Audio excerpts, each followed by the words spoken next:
चाचा चाची भैया भाभी सबसे को निवेदन बा कि बहुत ही अच्छी पंचायत समिति के उम्मीदवार मुंचुन कुमारी अपने कफन पंचायत से पंचायत समिति के उम्मीदवार बारी से निवेदन बा कि इनकरा के वोट दे के भारी मतों से विजयी बनाई और इनकरा के सब मिल के जिताई। आशा न पूर्ण विश्वास बा कि सबन अपन प्यार दुलार इनकरा पर बनाई रखम।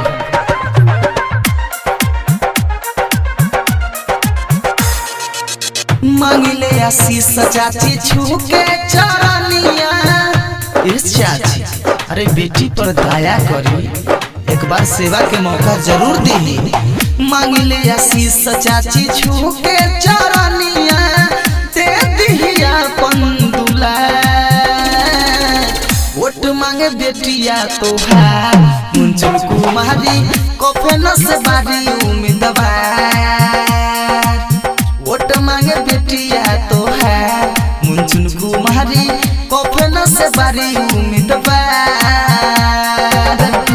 हर साल सबके मौका देनी और एक बार मुंचुन कुमारी के मौका दे के देखी हर चीज में सुविधा रुआ सबन के मिली। और रुआ सबन तो जानते बानी कि कृष्णा पासवान जौन हवे वो बहुत कुछ से सबके मदद करेलन।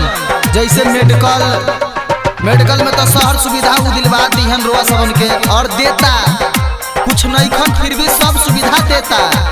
दूसरा से नहीं चाचा करी हो करार हो वोट मांगे आई घर बेटिया तोहार हो। ये चाचा अरे बेटिया के लाज बचाई दूसरा से होई नहीं कवनो सुधार हो। सोची न बिचारी बात सुनी हमार हो से बाहर बार करी कृष्णा पासवाना पूछ न बतिया हमार। वोट मांगे बेटिया तोहार मुंचुन कुमारी वोट मांगे बेटिया तोहार। कफन से बारी उम्मीदवार मुंचुन कुमारी वोट मांगे बेटिया तोहार। अरे चाचा चाची सुनी अगर यह बार गलती रहुआ सबन करे तो फिर 5 साल पछताए के मिली।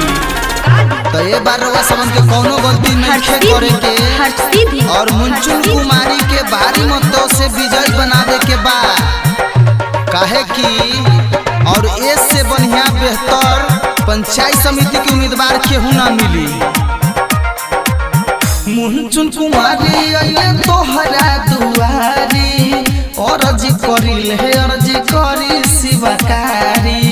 चाचा चाची अरे अर्जी स्वीकार करी कफन पंचायत के शोभा बढ़ाई मुंचुन कुमारी के सब मिल जिताई।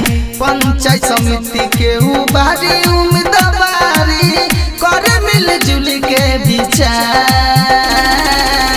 वोट मांगे बेटिया तोहार मुंचुन कुमारी वोट मांगे बेटिया तोहार। कफन से बारी उम्मीदवार मुंचुन कुमारी वोट मांगे बेटिया तोहार।